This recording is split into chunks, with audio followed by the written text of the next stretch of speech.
Comment remonter un peu le moral des salariés que le télétravail éloigne de l'entreprise? Certaines sociétés font appel à des comédiens, des jeux de rôle immersifs pour renforcer aussi l'esprit d'équipe. C'est la suite de notre série sur l'humour en temps de pandémie.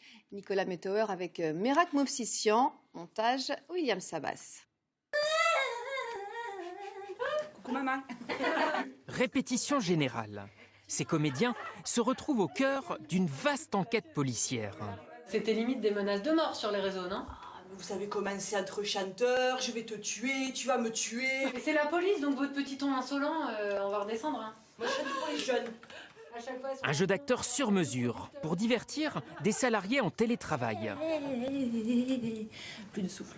Je pense que ça nous fait autant plaisir à nous qu'aux gens à qui on fait cet team-building-là. C'est-à-dire que pour eux, c'est une bouffée d'air aussi d'avoir une nouvelle expérience, une animation, quelque chose de vivant, un peu drôle, un peu immersif en face d'eux. Et puis pour nous, quand on nous annonce qu'on va jouer dans ces trucs-là aussi, que l'activité va reprendre, bah on est tellement enthousiaste parce qu'on était tellement à l'arrêt pendant plusieurs mois qu'on a autant d'enthousiasme, si ce n'est plus que les joueurs qu'on a en face de nous. Brusquement, à cause de la crise sanitaire, ces comédiens et l'agence qui les emploie ont dû s'adapter. Plus de spectacles vivants, mais des performances filmées. Je m'en veux terriblement parce que j'ai fait une bêtise. c'est quoi la bêtise? La tuer? Non.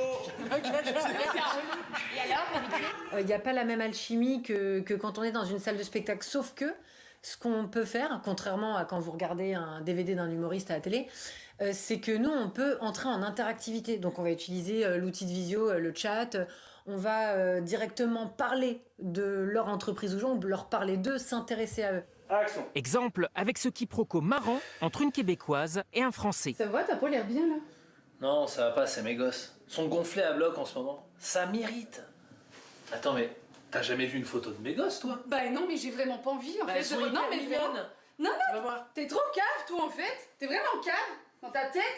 Rire, ça permet de dédramatiser les situations et puis aussi de constater que finalement, même une année avec une crise sanitaire majeure, avec l'éloignement des collaborateurs, on arrive à célébrer des succès importants dans l'entreprise et à finalement faire le bilan de cette année et se rendre compte qu'il est très positif.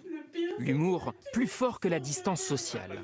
À l'image de ces clowns que nous rencontrerons demain dans notre dernier épisode.